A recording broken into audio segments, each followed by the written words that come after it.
Hey folks, this is Adam from the shapeshifterblog.com and shapeshifterbodyredesign.com, and I'm about to reveal my soon not to be secret recipe for ground meat patties. This is the Shapeshifter ground meat patty recipe that you may have heard about before. And how we're going to start, we're going to take an egg and we're going to crack it into our big huge bowl. You want a nice big bowl to be able to mix the meat up and not make a mess.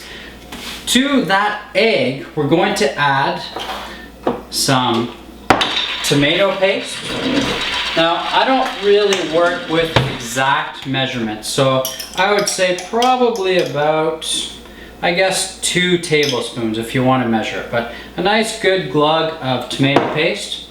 Then we're going to turn to our mustard, and we want a nice Dijon mustard, okay? So not the yellow mustard, you find nice Dijon mustard, and again, probably about 2 tablespoons worth, but I pretty much do it by eye, okay? Now we're gonna stir that up. Just gonna whisk it a little bit, make it nice and smooth, and then we're gonna add 2 dry ingredients to that. The first dry ingredient we're gonna add is some oat bran. Now oat bran, it just gives a nice moist consistency to the patties without adding any usable carbs, because bran is mostly fiber and it's not very absorbable, and it's also going to have certain benefits as far as regularity goes. Okay, so put our bran in our patties, and I'm going to mix this until it just forms like a paste. Looking for a nice pasty consistency to it. Now I added about probably, I guess again I did it by eye, but probably about a 1/4 cup of oat bran, and I would say about 1/8 of a cup of Parmesan cheese. That was the second thing that I put in there, and that just adds a little bit of taste, and again just a little bit of texture. Just that little bit of fat from the Parmesan cheese gives the burgers a little bit nicer texture than if you didn't have it. Okay, now from there I've got about 1 pound of extra lean ground beef and 1 pound of ground chicken.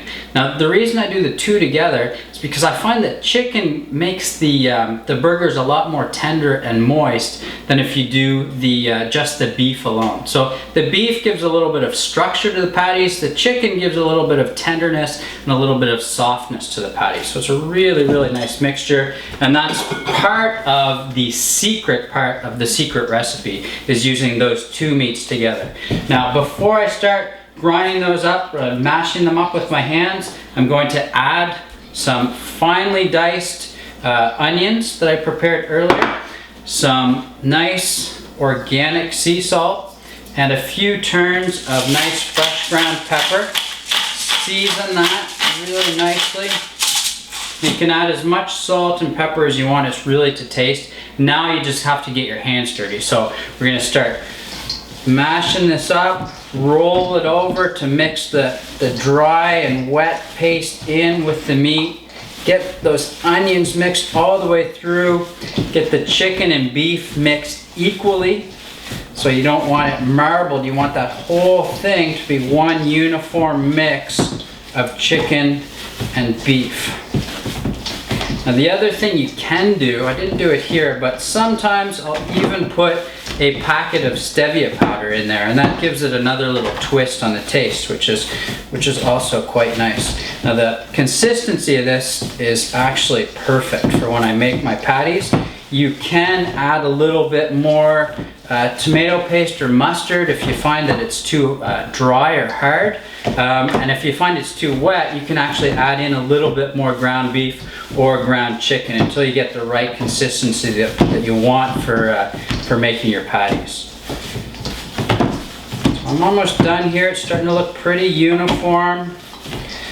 I'm really hungry, so I can't wait for them to actually get on the grill, get cooking. So this looks about ready to form up some patties. Now what I've done, and usually I forget this and I have to get my wife to do it, is I've laid out a cooking board, a cutting board, with some wax paper on top of it. So I'm all ready to make my patties. I'm just gonna scoop up a ball of this mixture.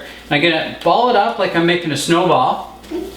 If you're not from Canada or the northern United States, maybe you don't know what a snowball is, but this is like how you make a snowball. I'm just gonna flatten that out, and I'm gonna run my thumb around the outside of that patty to make it nice and uniform and flat. It does not look perfect. Plop that down.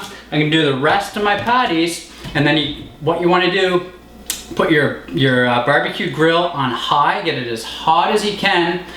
Plop the patties onto your grill and then turn it down to about medium and cook them anywhere from 4 to 6 minutes per side. They'll be ready to eat, and it's a delicious Shapeshifter approved meal.